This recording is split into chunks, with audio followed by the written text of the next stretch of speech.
Hello students, today we are going to study about crop protection and management, and this is our part 4.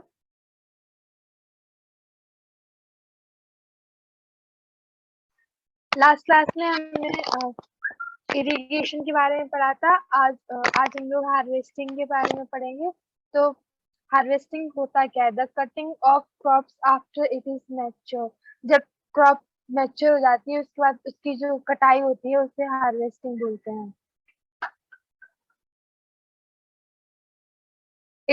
It usually takes 3 to 4 months for a crop to get mature. एक crop को 3 से 4 महीने लगते हैं mature होने में।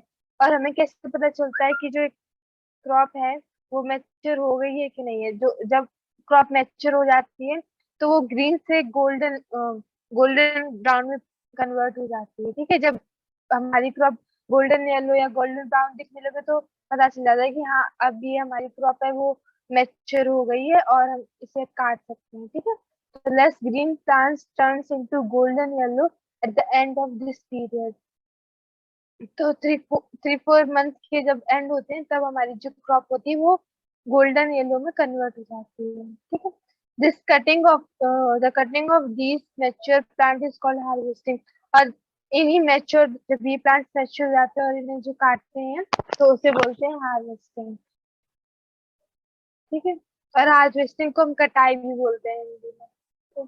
इन harvesting crops are pulled out or cut close to the ground by hand using a cutting tool called sickle.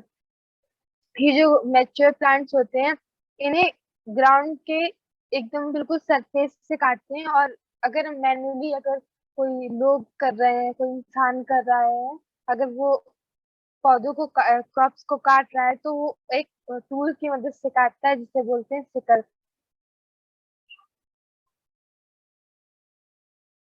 ये sickle ये बहुत शार्प होता है और इसे इससे ही काटते हैं। ठीक है, it can be done bye using a machine.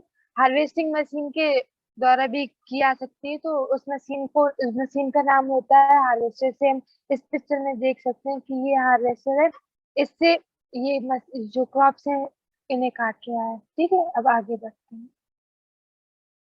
ठीक, अब हमने क्या कहते हैं, जो पौधे हैं उन्हें काट लिया है तो अब हमें पूरा पौधा तो, क्योंकि हमें जो चाहिए होते हैं वो सिर्फ ग्रेन चाहिए होते हैं। हम पूरा पार्ट हमारे लिए हम पूरे पार्ट को नहीं खा सकते हैं क्योंकि वो हम लोग पचा नहीं पाएंगे। एनिमल्स होते हैं वो पचा लेते हैं बट ह्यूमन बींग्स होते हैं वो डाइजेस्ट नहीं कर पाते हैं उस चीज को। तो हमें सिर्फ उसकी ग्रेन चाहिए। तो हमें जो पूरा प्लांट होता है, जो पूरा हार्वेस्टेड प्लांट होता है, तो उनमें से हमें सिर्फ ग्रेन्स निकालने होते हैं। तो after harvesting threshing is done. और उसी चीज को जो ग्रेन को हम पूरे प्लांट से निकालते हैं उसे बोलते हैं थ्रेसिंग। ठीक है, तो कटाई के बाद हमें वो ग्रेन जो चैफ मतलब भूसा होता है जो बचा हुआ होता है उसमें से जो हम ग्रेन को सेपरेट करते हैं उसे बोलते हैं थ्रेसिंग। ठीक है, this can be done by manually और by using a machine called thresher. ये लोगों के द्वारा भी, इसे इंसान भी ये काम कर सकते हैं और मशीन के द्वारा भी थ्रेसिंग होती है। ठीक है, तो जिस मशीन से होती है उसे बोलते हैं थ्रेसर। और मैन्युअली कैसे होती है, जैसे ये लोग है ना, ये लोग जो प्लांट्स होते हैं, जो हार्वेस्टेड क्रॉप होती है उनके बंडल बना लेते हैं और एक एक मतलब हार्ड सरफेस पे मारते हैं। तो हार्ड सरफेस पे जब मारते हैं जो ग्रेन्स होते हैं वो टूट के अलग गिरते हैं जाके, और जो चैफ होता है, भूसा होता है, वो बचा रह जाता है। ठीक है, तो एक मशीन है जिसका नाम कंबाइन, वो दोनों चीज के लिए यूज होती है, हार्वेस्टिंग के लिए भी और थ्रेशिंग के लिए भी।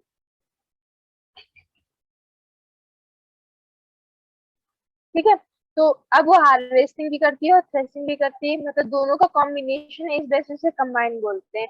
तो हमें अलग अलग चीजें नहीं करनी पड़ेंगी। आप पहले हार्वेस्टिंग करो फिर थ्रेशिंग करो, हम एक ही मशीन से दोनों काम कर सकते हैं। ठीक है, after harvesting the step left in the field are burnt by farmers and it causes air pollution. जब हार्वेस्टिंग कर लेते हैं,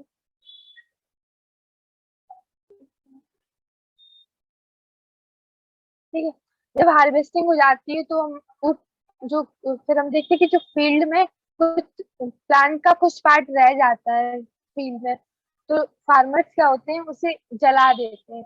तो वो बहुत एयर पोल्यूशन कॉज करता है, बहुत डेंजर भी होता है कि हमने अपने अब जो आसपास की फसलें हैं उनमें आग लग सकती है, और जो हम लोग जब उसे जलाते हैं तो बहुत एयर पोल्यूशन होता है उससे। तो ये हमारे एनवायरनमेंट के लिए अच्छा नहीं होता है।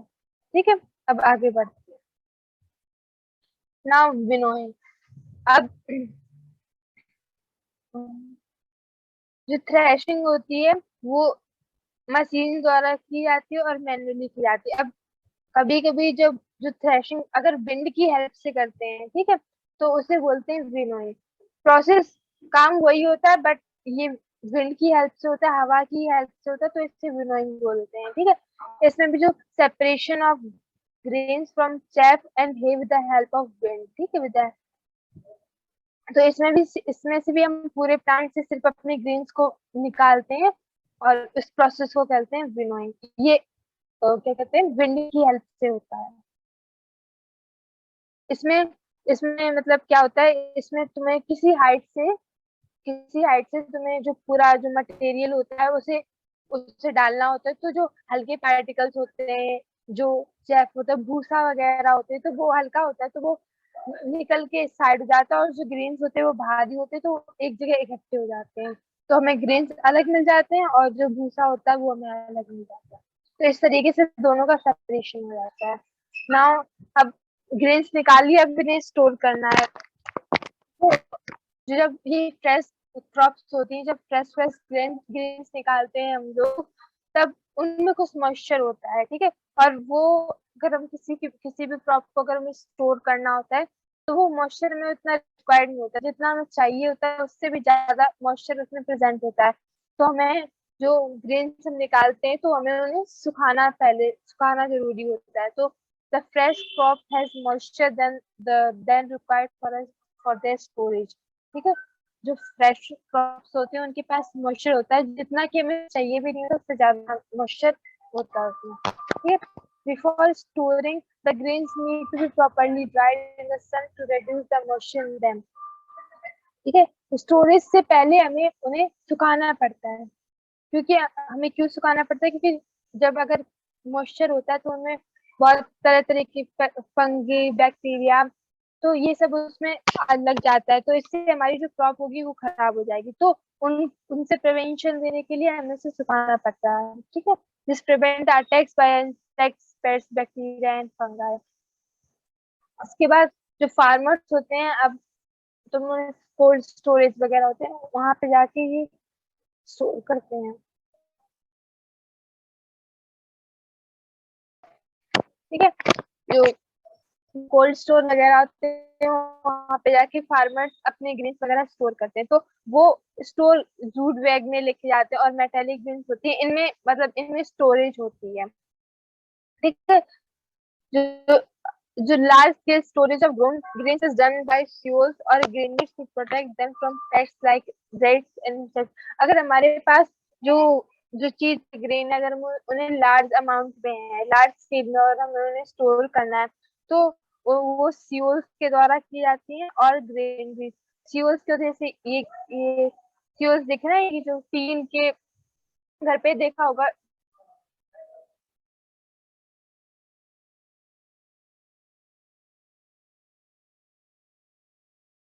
घर पे देखा होगा कि जो टीन के बड़े बड़े टैंकर्स जो होते हैं उनमें हम लोग क्या प्रोटेक्ट करते हैं अपनी ग्रेन्स को। इसी प्रकार से जो फ्यूल्स होते हैं वो उनका लार्जर वर्जन होता है, तो इनमें हम लोग अपनी ग्रेन्स वगैरह स्टोर करते हैं। ठीक है, ग्रेनरीज कोल्ड स्टोरेज जैसे होते हैं, बड़ी बड़ी बिल्डिंग्स होती हैं, उनमें हमें तरह तरीके से एसी वगैरह लगी होती है, और भी बहुत सारी चीजें होती हैं जिनसे हमारा ग्रेन्स वगैरह स्टोर रहता है। ठीक है, तो हमें क्यों स्टोर करते हैं, to protect from pest like rats and insect और रेट्स के से प्रोटेक्शन देने के लिए हम उन्हें इनमें स्टोर करते हैं। ठीक है, और जब हम घर में स्टोर करते हैं कोई चीज तो हम ड्राइड नीम लीव्स को यूज करते हैं ताकि उनमें कोई बैक्टीरिया फंगस ना लगे।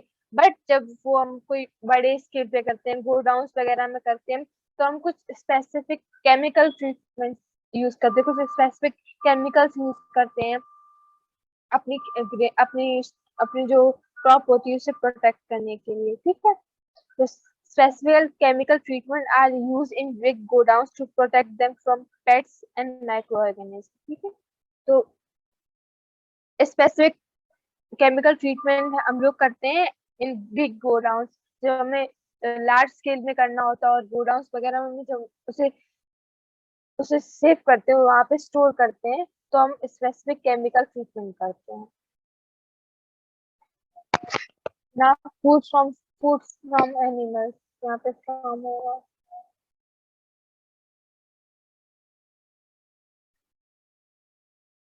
ठीक है, फूड फ्रॉम एनिमल है इधर।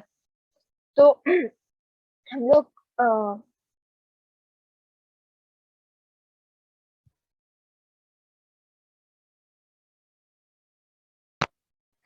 तो हम लोग जो फूड होता है, तो हम लोग क्रॉप प्लांट से लेते हैं नॉर्मली, बट हम लोग जो फूड होता है वो एनिमल्स भी प्रोवाइड कराते हैं, लाइक मीट मीट वगैरह होता है, और मिल्क होता है। तो ये सारे क्या होते हैं, एनिमल प्रोडक्ट्स होते हैं, ये एनिमल द्वारा हमें इनसे न्यूट्रिशंस मिलते हैं, ठीक है।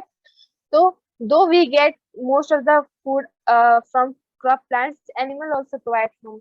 हाँ, ज्यादातर हमारा जो खाना होता है, तो मतलब जो भी चीज हम खाते हैं वो क्रॉप प्लांट से मिलती है, चाहे वीट ले लो, पैडी ले लो, हाँ बहुत सारी चीजें होती है, पल्सेस ले लो, तो वो सारे क्रॉप प्लांट्स होते हैं, बट फिर भी कुछ चीजें होती है वो एनिमल्स में प्रोवाइड कराते हैं, लाइक मिल्क और मीट मीट वगैरह होते हैं, ये सब एनिमल्स प्रोवाइड कराते हैं, ठीक है। तो वो कुछ सर्टेन प्रोटीन्स में रिच होते हैं, कुछ प्रोटीन्स होते हैं वो उनमें ज्यादा होती हैं अगर हम कंपेयर करें प्लांट्स में, ठीक है। तो वो एनिमल्स प्रोडक्ट्स में वो प्रोवाइड कराते हैं, तो इस वजह से हमें वो भी हमारे जो बॉडी के लिए, वो भी हमारे बॉडी के लिए बहुत इंपॉर्टेंट चीज होती है, ठीक है। तो हमें एनिमल प्रोडक्ट्स भी लेने पड़ते हैं।